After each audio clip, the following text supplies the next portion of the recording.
Programa. El Ejecutivo anunció el incremento del sueldo mínimo vital a 1.130 soles. En la práctica hablamos de 105 soles más con relación al monto que se manejaba y que se va a seguir manejando hasta el 31 de diciembre, porque este incremento del sueldo mínimo vital va a regir desde el 1 de enero del 2025. Claro, la gran pregunta es, ¿qué impacto va a tener, por ejemplo, en las MIPES? ¿Beneficia realmente al peruano de a pie? Vamos a conversarlo con Daniel Hermosa. Él es presidente de MIPES Unidas del Perú. Daniel, bienvenido a Economía para Todos. ¿Qué tal? Jorge, ¿qué tal? Buenas tardes. Gracias por la oportunidad de poder comentar este anuncio de fin de año que nos está dejando la presidenta Boluarte. Efectivamente, gran parte de la masa laboral de quienes precisamente reciben un salario mínimo vital está en las MIPES de nuestro Perú. Entonces, dentro de este escenario, ¿cómo tomar el anuncio del gobierno? ¿Positivo, negativo? ¿Cómo lo reciben desde las MIPES? Bueno, mira, hay que considerar de que es cierto, no hay la menor duda, que la inflación y la crisis económica ha afectado gravemente la capacidad de consumo del ciudadano peruano, ¿no? Y obvio que es necesario replantear varias cosas para poder mejorar o recuperar esa capacidad de consumo. El tema es la oportunidad, ¿no? En este momento las MIPES todavía no sienten ese entusiasmo que siente la presidenta, ¿no? Que cree que con 3.2% de crecimiento pues ya como que las cosas van a mejorar muy rápidamente, y no es así. Para poder tener empleo sostenible necesitamos crecer arriba del 5%, y no está sucediendo. Por lo tanto, el mínimo vital, que es casi 10% que ha subido, va a impactar en la generación de nuevos puestos de trabajo, sobre todo en el primer trimestre del próximo año, que siempre es complicado para las MIPES después de la campaña navideña. Entonces va a haber un efecto que es la menor contratación de personal, o caso contrario, las MIPES que puedan trasladarán ese costo, ¿cierto?, al precio final, elevando probablemente el precio de algunos productos, ¿no?, que va a afectar finalmente a los consumidores. Desde gremios empresariales como la Cámara de Comercio de Lima, por ejemplo, se ha cuestionado que este incremento, claro, ya venía siendo anunciado y se ha presentado sin la consulta respectiva. En pocas palabras, sin escuchar las voces de los protagonistas de toda esta situación, del escenario económico. ¿Qué opinas al respecto? Bueno, obviamente, pues si es así, como que es así, obviamente esta es una decisión política, 100% política, podríamos llamarla populista, para tratar de ganar algunos aplausos, toda vez que la imagen de la presidenta está bastante deteriorada, ¿no? Y obviamente con esto quiere ganarse pues algunos puntitos de cara al próximo año. Pero lo que ella no sabe, porque no está consciente de lo que está haciendo, ¿no?, es que va a afectar, repito, la generación de nuevos puestos de trabajo. Nosotros, Jorge, tenemos una deuda con el sector joven, de nuestra juventud, que no ha podido ser absorbida por las empresas durante los últimos 3 años. Con un crecimiento de 3%, no podemos generar los puestos de trabajo para los miles de jóvenes que salen en búsqueda de oportunidades laborales. Como consecuencia de esa imposibilidad es que la migración a casi en los últimos 3 años es 1 millón de personas, y son jóvenes profesionales que han tenido que irse al exterior porque no hay oportunidad laboral en el Perú. Y ahora con este regalo que nos está dejando la presidenta, va a ser más complicado la generación de puestos de trabajo. Y obviamente los informales están felices porque al subir los costos, obviamente ellos van a, como no tienen pues responsabilidades de tipo laboral y tributario, van a tener el mercado cada vez más grande para ellos, en detrimento de los formales que sí pagan impuestos. Ese punto que has mencionado es muy importante porque nuestro país lamentablemente vive en una economía bastante informal. Y claro, cuando se produce un incremento del sueldo mínimo, se habla también del riesgo de que lamentablemente más personas, claro, es probable que ingresen al mercado laboral, pero en la informalidad, lo que termina perjudicando también finalmente la economía del país. Efectivamente. O sea, obviamente nuestra informalidad es tan grande que el gobierno debería estar preocupado en trabajar recetas y fórmulas que ayuden a que más informales pasen al lado de la informalidad. Nuestro país es uno de los más informales de Latinoamérica. En primer lugar nos gana Bolivia, ¿no?, y casi en el segundo lugar estamos nosotros, ¿no? Y luego la informalidad va cayendo de país en país a llegar en algunos casos, por ejemplo que en Chile están alrededor del 45 a 50% de informalidad. ¿no? Lo cual puede manejarse de alguna manera, pero nuestro índice es muy alto. Y este tipo de medidas desmotivan la formalidad. Y obviamente también va a llevar a que algunos empresarios tengan trabajadores en planilla, con los costos que significan, y trabajadores no en planilla, probablemente con contratos o eventualmente a destajo, lo cual empeora la empleabilidad de los jóvenes, de los empleos, la calidad de empleo, que es lo que deberíamos preocuparnos. Más que preocuparnos en este momento es generar mayores oportunidades para más trabajo para más peruanos. Si hablamos un poco de números, Daniel, de estadísticas, los costos que mencionas, ¿cuánto representan realmente por una MIPE en nuestro país, ¿no? Esto para poder mostrar un poquito de manera clara todo lo que está pasando, porque más allá de las cifras que nos deje el Ejecutivo, lo que vive el peruano, que por ejemplo es un peruano emprendedor, suele ser bastante distinto. Bueno, mira, depende del sector. Cuando hablamos del sector de servicios o de comercio, el impacto de la planilla puede estar alrededor del 30 o 40% en el sector servicios. ¿Ya? Pero en el sector manufacturero está alrededor del 20 al 25%. Es un costo alto para aquellas industrias, por ejemplo, confecciones, calzado, imprentas, ¿cierto? Madera o metalmecánica. ¿Por qué? Porque son trabajadores especializados. No es que tú agarras, lo contratas, lo sacas, traes a otro más barato. No lo puedes hacer. Son gente especializada que muchas veces no gana el mínimo vital, ¿eh? Eso es cierto también. Pero que obviamente impacta en la planilla cuando tienes trabajadores que están en un proceso de aprendizaje. Claro. Y eso obviamente se refleja en el costo. Entonces sí, es un costo muy importante, igual que la energía eléctrica, igual que el combustible, que impacta en los fletes. Y obviamente este impacto del mínimo vital se va a sentir en Lima, pero recuerda que las características que tienen estas regiones es que siempre el impacto económico es mayor en regiones. Y MIPES Unidas del Perú es un gremio que está enfocado en la defensa de las MIPES de todas las regiones del país. Por lo tanto, el efecto de la subida del mínimo vital va a ser un poquito más duro para las MIPES formales de regiones. Y en ese sentido, ¿qué necesitarían del Ejecutivo, del Ministerio de Economía y Finanzas, las MIPES de nuestro país? Claro, mencionas que este regalito de fin de año, ¿no?, del Ejecutivo no cae bien. Correcto, hasta ahí nos entendemos. Entonces, ¿qué necesitarían para 2025?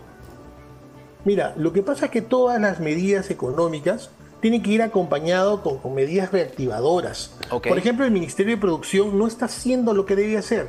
Está bien, tiene su programa Compras a Mi Perú, tiene sus programas ProInnovate, los gobiernos regionales tienen Procompite, tiene las CITES, pero si tú ves cuántas empresas son atendidas por estos programas del Estado, no llegamos ni a 15.000, cuando tenemos entre formales e informales más de 8 millones de empresas, MIPES.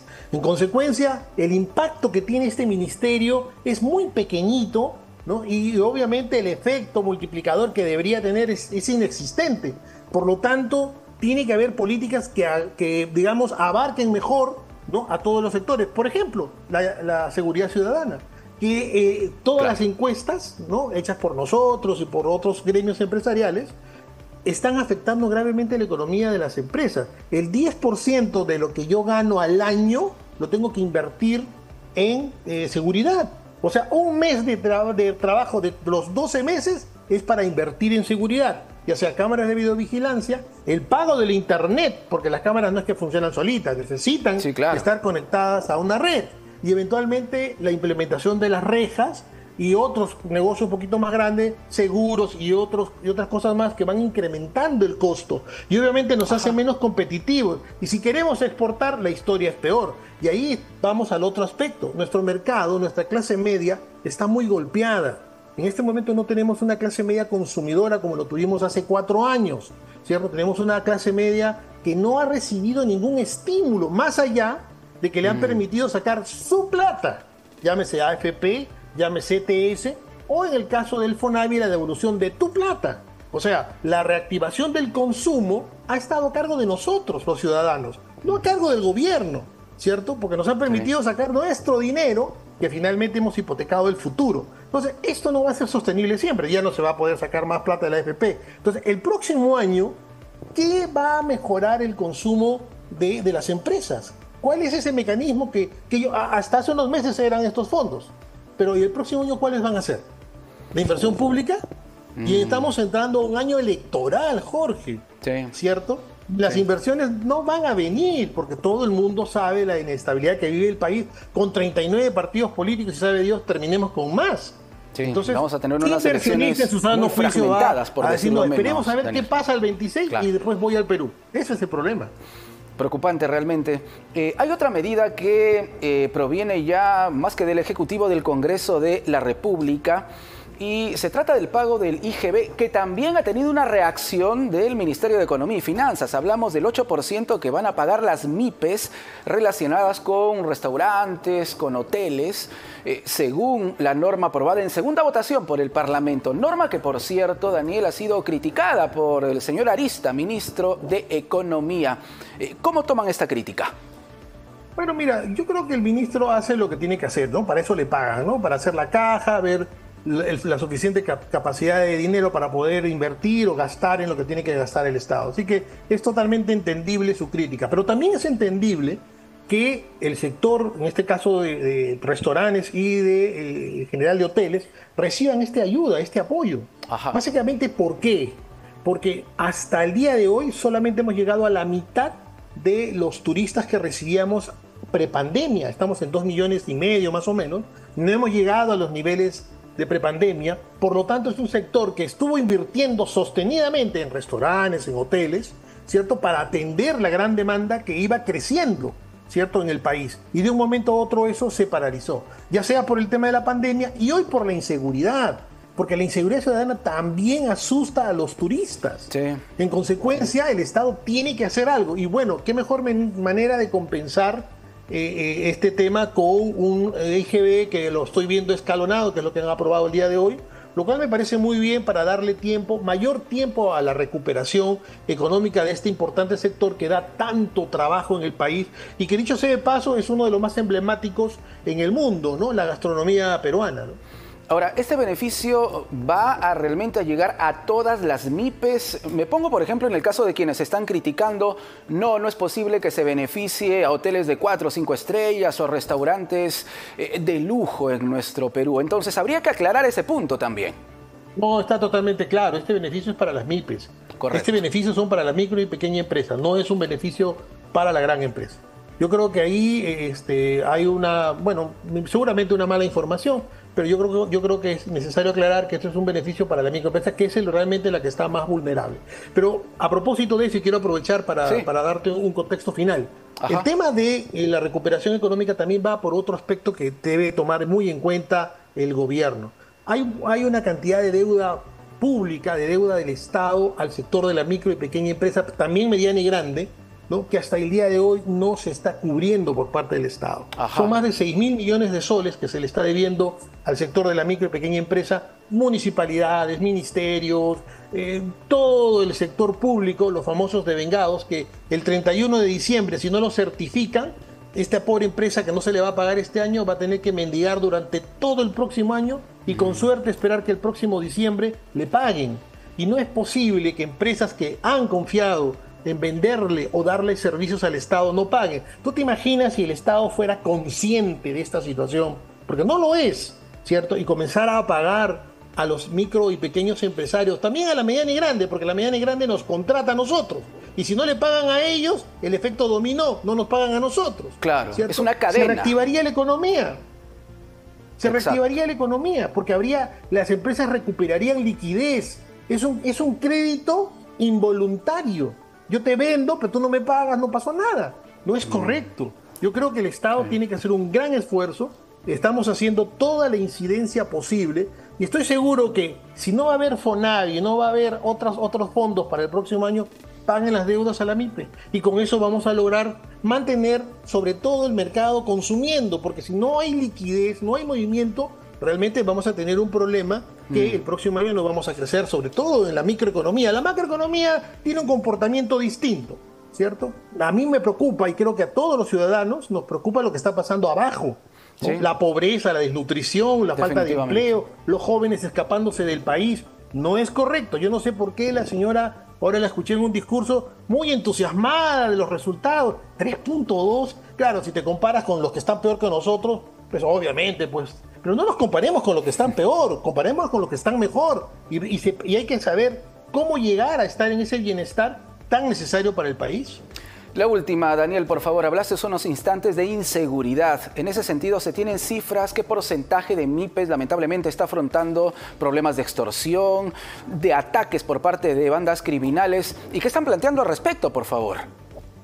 20.5% es lo que ha votado nuestro último sondeo que hemos hecho en el sector MIPE, que han sido víctimas de extorsión, víctimas de robo, víctimas del crédito gota a gota o alguna otra modalidad, inclusive modalidades tan creativas. A nuestras bodegueras les llega un camioncito, ¿cierto?, con una guía de recojo de su refrigeradora. Y dice, ¿sabe qué? Estamos recogiendo la refrigeradora porque mañana le vamos a traer una nueva. Acá está la guía con su nombre, con sus datos, nombre de bodega, con el logo de la empresa. La señora obviamente ve todo eso y le entrega la refrigeradora.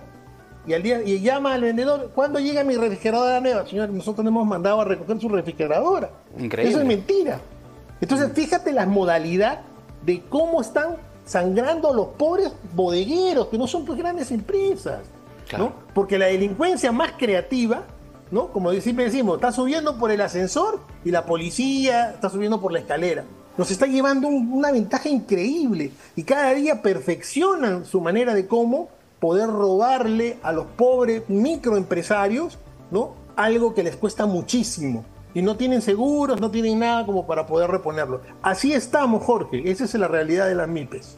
Preocupante realmente, Daniel. Muchísimas gracias por conversar con nosotros aquí en Economía para Todos. Gracias. Claro, Jorge. Muchas gracias y feliz año. Igualmente, Daniel. Daniel Hermosa, presidente de MIPES Unidas del Perú.